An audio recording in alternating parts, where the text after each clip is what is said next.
Hello, Tessa.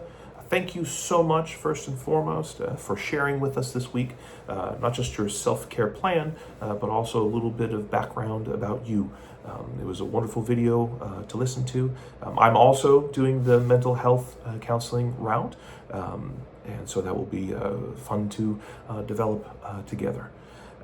Looking over your self-care plan, there were several things that popped out to me. I think you have a very good idea of the direction you want to go. And I think you've already got some things implemented in there that are truly beneficial. First and foremost is the idea of a mental health day, that idea of taking a day off of work in order to care for yourself. I think that is fantastic.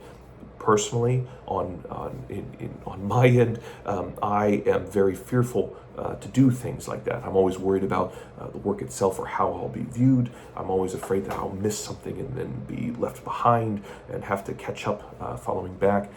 So I admire your ability to identify what you need when you need it and take care of yourself. We only have so much in us to give to others before we have to refill for ourselves. And I think that's a very healthy thing to do, is to incorporate those mental health days during work. Also, you talked about sleep and needing more sleep. With 2 kids, a job, school, absolutely. Sleep is very much something that I'm sure you just said was difficult to follow through with, and I'm sure is hard to plan for, but also very necessary. As necessary as those times off of work to care for yourself. Not having a set sleep schedule, set time to go to bed, set time to wake up, really can be not beneficial to your health. And I would strongly encourage that of all the things that you follow through on for your self-care plan, you get more sleep. That will certainly help you moving forward.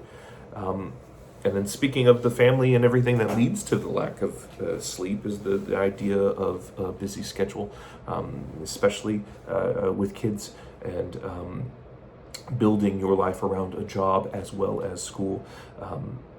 When looking overall at your schedule moving forward, don't try not to look at the large goals or the overarching pictures. If you put those in front of you, it's super hard to achieve. You want to take those large goals and break them down into smaller day-by-day moments, as every small success builds that momentum moving forward.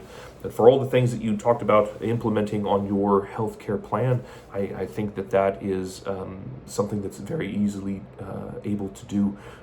Take each individual moment, set it in front of you, and accomplish that moment. Don't look at the overarching plan moving forward. And I think you can absolutely capitalize on creating that self-care routine for you that you'd like.